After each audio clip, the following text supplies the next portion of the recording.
Welcome back to my YouTube channel. This है रिंकू सिंह तुंदई। और guys आज हम बात करने वाले हैं बैंकिंग के लिए, क्योंकि अगर आप कॉम्पिटिटिव एग्जाम की तैयारी कर रहे हैं उस लिहाज से भी आपको बैंकिंग के बारे में नॉलेज होना जरूरी है, क्योंकि इससे भी 2-4 क्वेश्चन एग्जाम में आते हैं। तो चलिए स्टार्ट करते हैं आज बैंकिंग है क्या।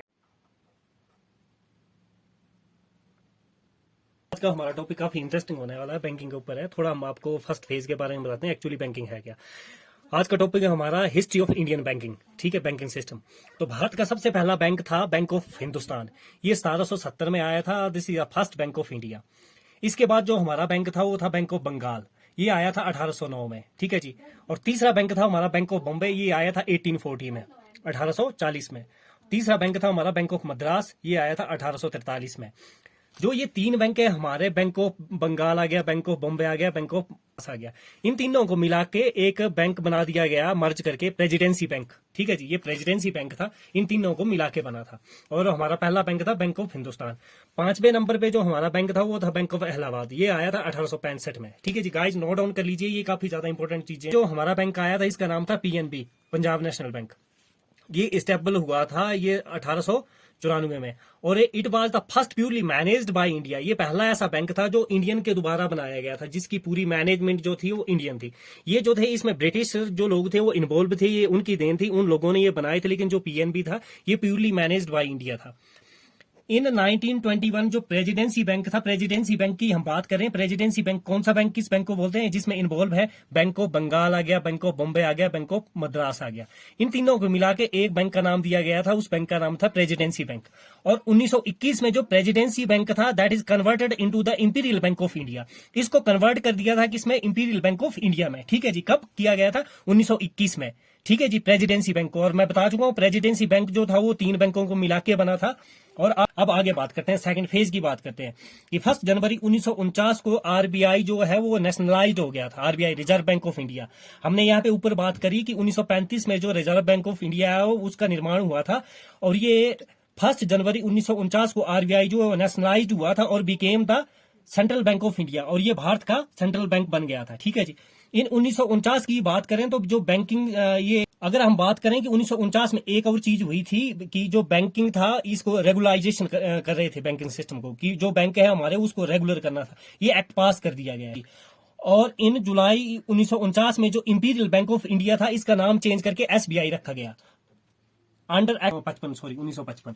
तो गाइज आप ये बात देखिए कि जो हमारा एसबीआई है उसका पुराना नाम इंपीरियल बैंक ऑफ इंडिया है और इससे पुराना नाम था प्रेसिडेंसी बैंक।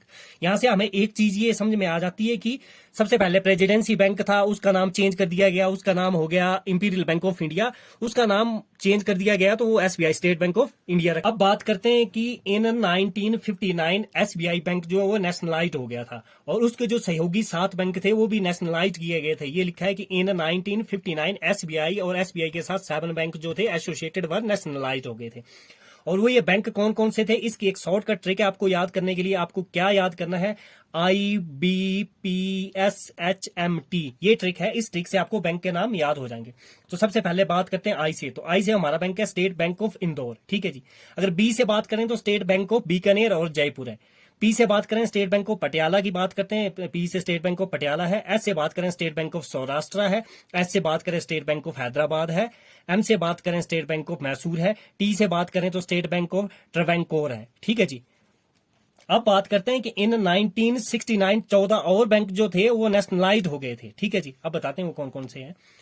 अक्टूबर की बात करें 1975 में जो आरआरबी बैंक है स्टेबल हुआ था। आरआरबी की फुल फॉर्म होती है रीजनल रूरल बैंक, जिनको हम जैसे हमारा ग्रामीण बैंक है उन बैंकों को बोला जाता है आरआरबी। ठीक है जी। ये बैंक आए थे 1975 की बात करें। इन 1980 में 6 और बैंक जो थे वो नेशनलाइज्ड किए गए थे। गाइस नोट करने वाली बात है, मैंने आपको बताया ऊपर, मैंने आपको बैंकों के बारे में बताया था, यहाँ पे मैंने आपको इस चीज की बात करी थी। ठीक है, इस चीज के बारे में थोड़ा यहाँ पे नोट है, नोट डाउन कर लीजिए। सॉरी, यहाँ पे नोट है। ठीक है जी। कि 2008 में जो हमारा सौराष्ट्र बैंक है वो एसबीआई में मिला था। कब, किसमें, एसबीआई में 2008 में। और 2010 में हमारा जो स्टेट बैंक ऑफ इंदौर था ये वाला मर्ज किया गया था। और जो लास्ट के 5 है, 1 और 2 बता दिए मैंने, जो लास्ट के 5 बैंक है वो बैंक मर्ज हुए थे 2017 में एसबीआई के साथ। ठीक है जी। अब एक और है, एक है बीएमबी, भारतीय महिला बैंक। ठीक है जी। एक है बीएमबी, ये होता है भारतीय महिला बैंक। ये दिल्ली बेस्ड बैंक है और ये भी मर्ज हो गया तो 2017 में एसबीआई के साथ, बीएमबी बैंक जो है वो भी 2017 में एसबीआई के साथ मर्ज हुआ है। एसबीआई जो है अभी जो चल रहे हैं जितने भी बैंक, उसमें सबसे ज्यादा ओल्डेस्ट पब्लिक सेक्टर का बैंक है, पब्लिक सेक्टर का सबसे पुराना बैंक है ये SBI. After merging SBI became the most popular bank in India. इस एसबीआई में जितने भी बैंक मर्ज हुए हैं उसके बाद ये इंडिया का सबसे मोस्ट पॉपुलर बैंक बन गया है। ठीक है जी। एसबीआई जो हमारा बैंक है वो पूरे वर्ल्ड में 50 बैंकों में आता है। अगर वर्ल्ड के हम 50 बैंकों की बात करें तो उसमें एसबीआई का भी नाम है। एसबीआई की अभी वर्ल्ड वाइड जो रैंकिंग है वो 44th नंबर के ऊपर पोजीशन है पूरे वर्ल्ड में। एसबीआई का हेडक्वार्टर जो है वो मुंबई में। इसके एसबीआई के जो चेयरमैन है उनका नाम है रजनीश कुमार। एसबीआई की फर्स्ट जो वुमेन चेयरमैन रही है उनका नाम था अरुंधति। ठीक है। एसबीआई की टैगलाइन जो है बैंकर ऑफ एवरी इंडियन। क्या है इसकी टैगलाइन होती है हर एक बैंक की? इसकी टैगलाइन है बैंकर ऑफ एवरी इंडियन। 2018 में एसबीआई ने एक क्या बोलते हैं, ये रिसेंटली ये तब का लिखा हुआ है, 2018 में एसबीआई ने एक अपनी ऐप लॉन्च करी थी जिसका नाम था योनो ऐप। ठीक है जी। योनो ऐप की फुल फॉर्म थी यू ओनली नीड वन, कि आपको इसी की जरूरत है, बाकी किसी भी चीज की आपको जरूरत नहीं पड़ेगी। ये एप्लीकेशन थी। Thank you for watching my video. अगर गाइज आपको वीडियो अच्छी लगी है तो आप मुझे बताइए कमेंट सेक्शन में, कमेंट करके आप मेरे को बता सकते हैं कि अगर किस टॉपिक के रिलेटेड मैं वीडियो बनाऊं।